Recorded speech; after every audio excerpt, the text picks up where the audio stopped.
Witness one of the most bizarre and confounding flicks ever made in Evil Dead Inbred Rednecks. In a small cabin on the edge of a park, a group of friends gather for fun. But when they come across a mysterious book, and of course, despite all warnings, read aloud from it, they unwittingly unleash a ghostly evil. The book resurrects whacked-out redneck Leo DeChamp, a serial killer who used to strangle kids with skunk tails in the 1960s. Leo has returned to terrorize all with his unique brand of redneckian villainy, and to claim more young, nubile, and downright not-so-nubile victims. This one will hurt your brain, folks. I'm Corey. And I'm Paul. And we are the B-Movie Bros. Here we review B-movies to the best of our abilities. Sometimes we get off topic, but randomness is a gift. So welcome to week 3 of Inbred Redneck Month, where we are bringing you the 2012 movie Evil Dead Inbred Rednecks. You heard the description from the back of the DVD. Let's jump straight into this shit with our technical difficulties. Top and bottom 3. Best and worst of this movie. Paul, what's your bottom 3? Let's start with the worst. Alright, for number 3, I'm going to have to put the narrator throughout the movie that kept popping up, Griselda. She was kind of pointless. I mean, she had some funny lines, but overall there was really no point to her even being in the movie. I didn't really feel like it added that many jokes to it, so I'd have to put that as one of my bottom. For number 2, there was this weird scene with a wizard and a woman who can squirt milk out of her nipples, like chocolate milk and regular milk, and it really went on way too long, and it started out funny and just kind of got annoying after a while. And for number 1, I'm going to have to put the character Caspian. He wasn't not funny, but then he becomes Leo DeChamp, and, well, let's face it, he was better as Leo DeChamp. Alright, Corey? So, my bottom 3 happened to start with the character Scrotum, who's this very annoying hippie, hipster, picture-taking, drug addict-y, high on something kind of character. The life. And she just annoys the shit out of me. I can't stand her. I'm cool with hippies, but I don't know. It was too forced of a kind of thing. It didn't add anything to the plot. She was just that very fake, I want to be cool and make the stuff that I'm doing seem like it's important in life when it's really not. And that just annoys the shit out of me. Trendy kind of hippie thing. Number 2 is the scene involving Jacques DeQueef and Lumpy, which you mentioned, the wizard and his assistant thing. It goes on for way too long. They're not funny. The jokes are stupid. And they really should have just jumped to the 10-second punchline and be done with it. And number 1 for me actually has to do with the character Scrotum. Again? Yeah. You really hated this character. Well, no matter what character would have done this, I would have hated it. There was a fart joke in this movie that was just somebody farting. But it wasn't just somebody farting, it was an 8-second fart. From beginning to end, I timed it. Now, some of you might be like, an 8-second fart, that's not that long. But you must take into consideration that this movie is only 46 minutes long. So, this fart joke, which I'm not a potty humor kind of guy, I don't really like fart jokes, I don't like poop jokes. This movie takes up 1/345th of this movie. That is a ridiculous amount for one fart joke. And consider part of the 46 minutes was credits, too. It's like, that was way too much of the movie. Yeah, I mean, really, if it were 8 separate fart jokes, I would have just been like, it's a fart joke. But because it took so long, like 8 1-second fart jokes, I would have been okay with. 1 8-second fart joke, get the fuck off my screen. Yeah, I feel like fart jokes can be pulled off, but it takes some talent, and that was not one of the better ones. Now that we've gotten the bottom 3 out of the way, let's talk about the good of this movie. What's their top 3? Alright, for number 3, I put, the end of the movie is where, like, the climax of it, Michael Jackson as a zombie comes back to life and educates the zombie rednecks and kills them through education. It was fucking hilarious. For number 2, there was this montage scene where, like, nothing was accomplished. They're just kind of, like, sitting there, like, doing random shit. Like, one point, like, they turned the sink on and off. It was just hilarious. It was, like, the most unnecessary montage scene ever. And for number one, the character Shawnee. He has this ongoing joke where he's just pulling shit out of his coat, like random food. And it's just absolutely hysterical. He was by far the best character in the movie. For me, number 3 was the redneck dialogue. I don't think there was one thing that was said as one of the rednecks in the movie that didn't make me laugh. Some of the stuff I wouldn't repeat because the language is completely inappropriate, even for us. But I just love it. Number 2 is actually, for me, the character Shawnee. He's hilarious. He's always pulling random shit out of his coat, like gluten-free bread and cups, and he's drinking other people's piss and making them, like, all scared of him. It's something that shouldn't make me laugh, but it does. It's so ridiculous, but you can't help but laugh. Number 1 for me is the character Leo DeChamp, who is a redneck serial-killing cult leader from the 1970s. And this is a Chris Seaver movie. Chris Seaver directed this movie. I believe he directed it. Yeah, probably. He wrote it, I know. He's in it. He's Jacques Dequeef. But it's a Chris Seaver movie. His movies all have interconnecting characters and characters that are repeated in different movies, even if they're not directly connected. And Leo DeChamp is in a lot of his movies in one way or another as Leo or Leo DeChamp. And I always love that character. He's just so fun. Whether he's a marauding medieval general slaughtering people with a mace, or a fucking redneck scalping people's buttholes and gluing them to his wall, I can't help but love Leo DeChamp. He's a great character. You gotta love the mustache and all that.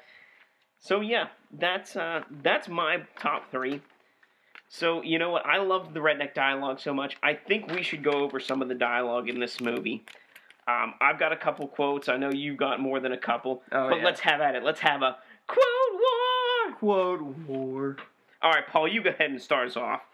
It's a shitty film. I hate it. You're gonna hate it too. I guess that's that's what I get for it. Giving a mentally handicapped guy $50. This has black magic written all over it. Or it could be a cookbook. We could have sex in front of them. That should provide them seconds of entertainment. With a stash of pure muscle and a mullet greased of mayo, beware the scalping of your butthole by the grip of old Leo. Montage, bitch!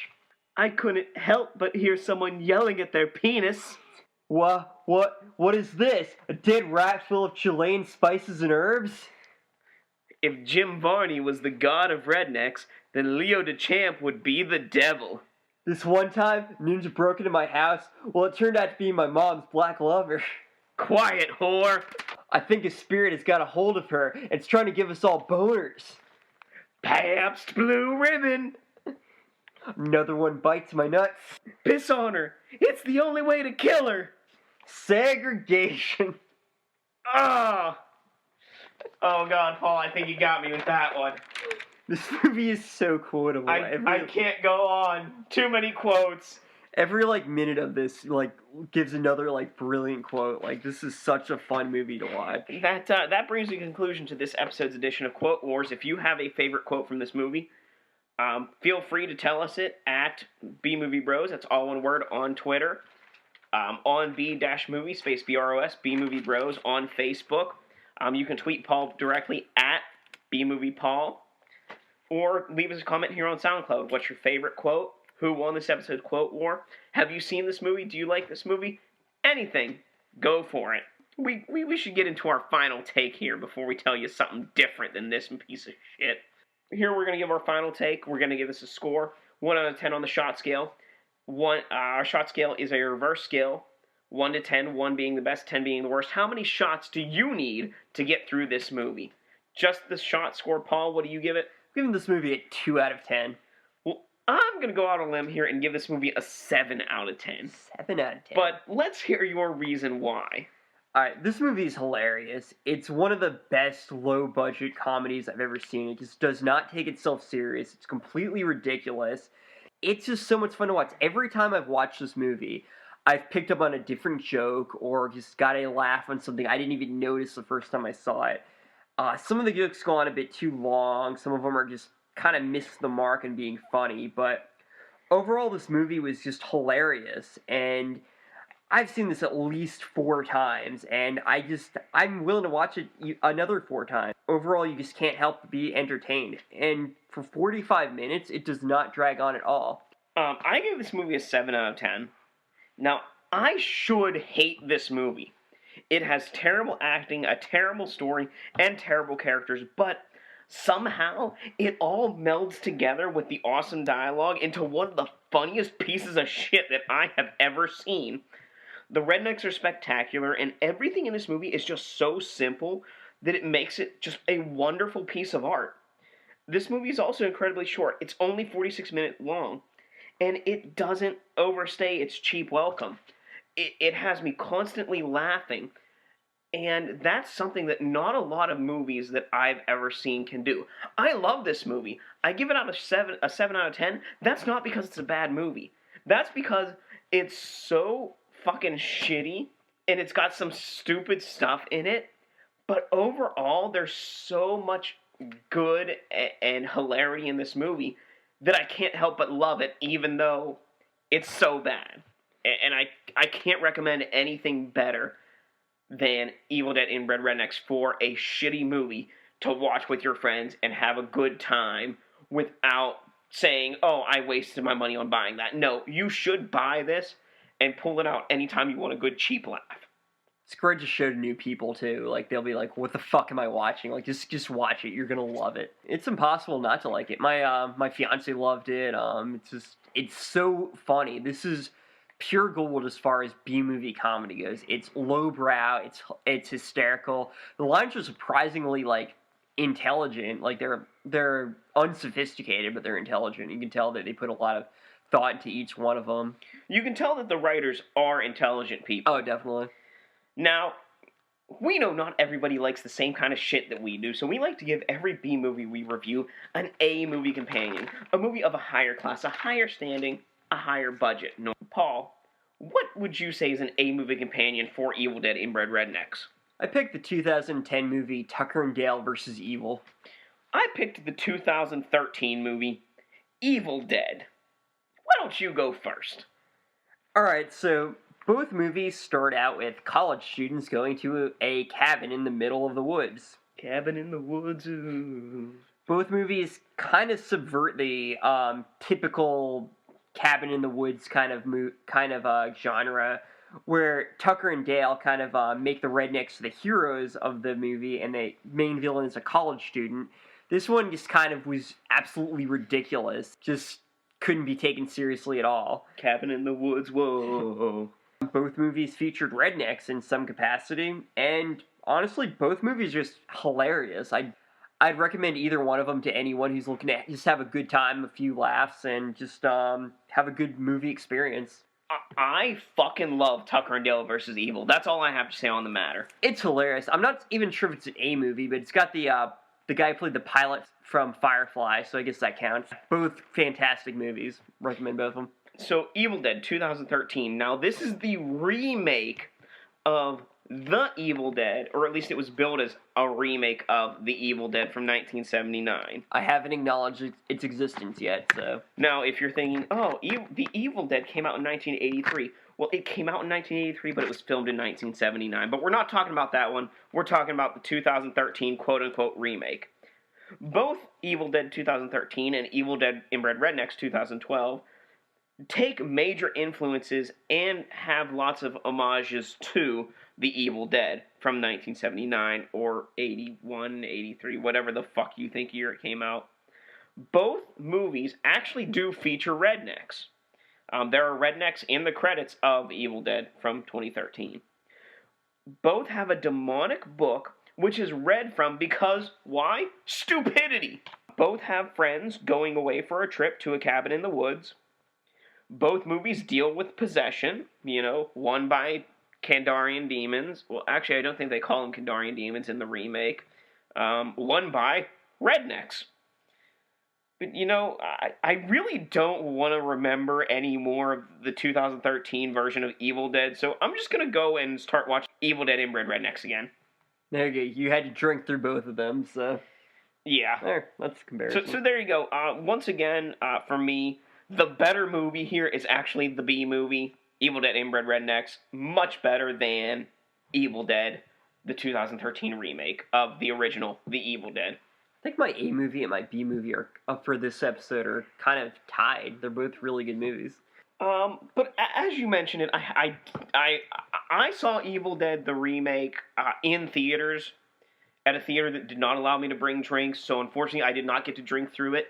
But let's tell our fans here how they can drink away the flick, drink away the flick. Come on and grab your drink, let's drink away the flick. And how they can drink away Evil Dead Inbred Rednecks. So I'm going to give you some drinking games, and then Paul will. Number 1, every time Griselda appears on screen, drink. Number 2, whenever a montage happens, finish your drink. Number 3, anytime Shawnee pulls something out of his pockets, take a drink. Number 4, anytime someone becomes a redneck, take a drink. Number 5, because this is Inbred Redneck Month, anytime you hear a banjo, take a drink. Or if someone mentions the word banjo, you can take a drink then too. Paul?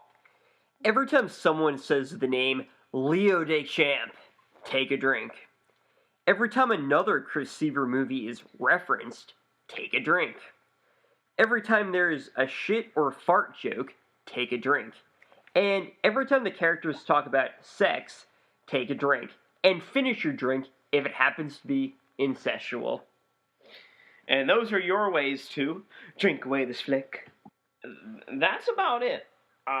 Before we give you what we're going to do next week, let's talk about our ranking for the movies we've watched this month. It is Inbred Redneck Month because it's February and you have that Valentine's Day shit. And what says love? Because, for some reason a beheaded person equals love in St. Valentine.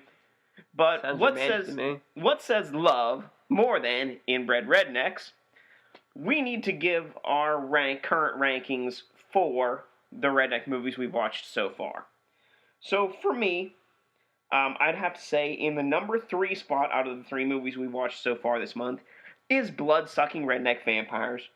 Aside from Cletus, the movie was really boring, and I didn't get much entertainment out of it. Number 2, Inbred Redneck Alien Abduction. It was fun. It had a jubilant amount of titties in it, maybe. I can't remember at this point. But it had more titties than Blood-Sucking Redneck Vampires, so it was more entertaining. For me, though, number 1, even though there wasn't a lack of nudity, but Evil Dead Inbred Rednecks just has the best lines, the best characters, even though it's got the worst characters too. But it has the most entertainment value out of the 3 we've watched so far. This is weird. My ranking is exactly the same. For number 3 is Blood-Sucking Redneck Vampires. For number 2, I've got Inbred Redneck Alien Abduction. And for number 1, I've got Evil Dead Inbred Rednecks. The other 2 were okay, but Evil Dead Inbred Rednecks, it is really the perfect B-movie comedy. I laugh every time I see it. I can't really top that, at least yet. We'll see how the next movie goes, but yeah, that's my lineup. Speaking of next movie, next week for our finale of Inbred Redneck Month, we have Redneck Zombies, which according to IMDb came out in 1989. Ought to be a treat. This is going to be our second movie that we review from Troma, who is a B-movie giant.